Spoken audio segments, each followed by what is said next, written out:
নমস্কার সবাইকে। সবাই কেমন আছেন? আমার নতুন একটা ব্লগে সবাইকে অনেক অনেক স্বাগত। আজকের দিনটা শুরু করলাম একটু ঠাকুর পুজো সবাইকে দর্শন করিয়ে। কেননা পুজো তো দেখানোই হয়নি, আপনাদের সঙ্গে শেয়ার করাই হয়নি কোনো দিনও। আর আজ ছিল 15ই আগস্ট, স্বাধীনতা দিবস। তো সবাইকে স্বাধীনতা দিবসে অনেক অনেক শুভেচ্ছা। আর স্বাধীনতা দিবসটা এবছর আর হ্যাপি বললাম না, কারণ চারিদিকে এত প্রবলেম, চারিদিকে এত সমস্যা। সেই জায়গায় আমরা এখন দাঁড়িয়ে আমরা বলতে পারি না যে আমরা মেয়েরা স্বাধীন। সত্যি স্বাধীন হয়েছিল আমাদের দেশ কয়েক বছর আগে, কিন্তু আজও পর্যন্ত কিন্তু আমরা কোথাও স্বাধীন নয়। তো যাই হোক, চলুন। আমাদের রুমের বাইরে, মানে যে উইন্ডো থেকে দেখাই যাচ্ছে, একটা স্কুল আছে। আপনাদের এর আগে অনেকবার শেয়ার করেছিলাম এই স্কুলটা। তো আজকে স্কুলে প্রোগ্রাম চলছে, কত লোকজন চলে যাচ্ছে। এই স্কুল দেখেই আমার ছোটোবেলার স্কুলের কথা মনে পড়ে গেল। মানে সেই সব দিনগুলো কত সুন্দর নাই ছিল। তো কিছু নাচ গান করছে বাচ্চারা, আর আমার সোনাইও একটু সেজে গুজে দেখুন না দাঁড়িয়ে দাঁড়িয়ে ওদের অনুষ্ঠান দেখছে। আমার সোনাইয়ের বা আমাদের আজকে সকালবেলা ঘুমটাই ভেঙেছে ওদের গলার আওয়াজ শুনে। এত চিৎকার চেঁচামেচি চারিদিকে সব বাচ্চাদের, তারপরে এত আনন্দ চারিদিকে, ওরা প্রোগ্রাম করছে। কয়েকদিন ধরেই দেখছি যে গানটা প্র্যাকটিস হচ্ছে, নাচ প্র্যাকটিস হচ্ছে। তো এই 15ই আগস্টের জন্যই প্র্যাকটিস হচ্ছিল। আর আমি আমার সোনাইকে একটু ড্রেস আপ করিয়ে নিয়েছি আজকে স্বাধীনতা দিবসের জন্য। তো দেখুন, একটু বললাম যে বাইরের দিকে চলো শোনো, আমি দুটো ছবি তুলবো, কিন্তু ওর মন পড়ে আছে ওই স্কুলের দিকে, ওই স্কুলের প্রোগ্রাম শুনতে। তাই ওই 2 মিনিটের জন্য আসছিল, ব্যাস, আর ধরে রাখতে পারিনি। কারণ আমার সোনাইয়ের পাপাও না ওই প্রোগ্রাম দেখছিল দাঁড়িয়ে দাঁড়িয়ে। ওর কি আর ভালো লাগে? তো ও সেই জন্য সেখানেই যাবে। চলুন তাহলে আপনারা একটু প্রোগ্রামটা দেখতে থাকুন।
সকালের অনুষ্ঠান শেষ হয়ে গিয়েছে, তো আমার এবার যে কাজকর্ম নিত্যদিনের সেগুলো শুরু।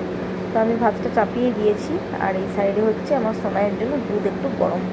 তো ওটার পরে আমি একটু সবজি কেটে নেব। তো তারপর তো আপনাদের দেখাবো কী রান্না হচ্ছে। তার মধ্যে একটু কলে জল আসছিল, তো সেই জন্য ভাবলাম জলটা একটু ভরে দিই, নাহলে আবার বন্ধ করে দিলে আর জল পাবো না। এই মোটরের জলটা রান্নায় ব্যবহার করা হয়, তো সেই জন্য 1 বালতি করে ভরে রাখি। তো দুবেলা 2 বালতি হলে মোটামুটি হয়ে যায়। তো আজকে বাইরের কিন্তু আকাশটা খুবই সুন্দর, খুবই রোদ্দুর বেরিয়েছে, আর পুরো ছাদটা আজকে খোলামেলা ফাঁকা। অনেক কিছু মোটামুটি কাপড় শোকাতে হবে, জামা কাপড়গুলো মিলে দিয়েছি। আর আজকে রান্না হবে চিচিঙ্গা আর আলু। তো ওটা দিয়ে একটা তরকারি বানাবো, আর ডাল হবে। তো আমাদের রোজগারে তো এরকমই রান্না, একটা জাস্ট সবজি আর একটা ডাল, আর কোনো দিন যদি হয় এক্সট্রা একটা হয়ে যায়, ব্যাস। চলুন, বালতিটা ভর্তি হয়ে গিয়েছে, ওটা নিয়ে চলে যাই। এবার রান্নাগুলো শুরু করতে হবে। অ্যাকচুয়ালি অর্ধেক কাজ হয়ে গিয়েছে, আর অর্ধেক কাজ বাকি আছে। তো এটা মোটামুটি হয়ে গিয়েছে, এটা নামিয়ে রেখে দেবো, আর বাদ বাকি এবার সবজিগুলো আমি শুরু করে দেবো। আর সোনাইকে ওর পাপা নিয়ে গেছে, তো সেই জন্য আমি একটু ফ্রি পেয়েছি, কারণ ও থাকলে এত দুষ্টুমি করে, তো ওর জন্য না অনেকটা লেট হয়ে যায়, নাহলে কত তাড়াতাড়ি রান্না হয়ে যাওয়ার কথা। তো তেমন কিছু আজকে সবজি আর ছিল না, তো সেই জন্য 2টো ভেন্ডি ছিল, তো ভাবলাম এগুলো একটু সেদ্ধ বসিয়ে দেবো। আমার তো ভালোই লাগে খেতে, আর আমার সোনাই খায় কি খায় না সেই জন্য আজকে একটু ট্রাই করে দেখবো। কোনো দিন তো খায় না, তো দেখা যাক আজকে খায় কি খায় না।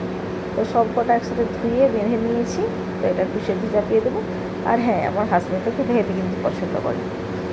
ও কিন্তু এমনি ভেন্ডি খেতে চায় না, বাট সেদ্ধটা করে দিলে খুব পছন্দ করে। ব্যাস, দুধটা গরম হয়ে গেলে এরপর কড়াইটা এদিকে চাপিয়ে দিলাম, কড়াই রান্নাটা করব। আর ভাতটা হয়ে গেলেই ওই সাইডে ভেন্ডিটা সেদ্ধ করে নেব। তো চলুন রান্না বান্নাটা এবার করে নিই।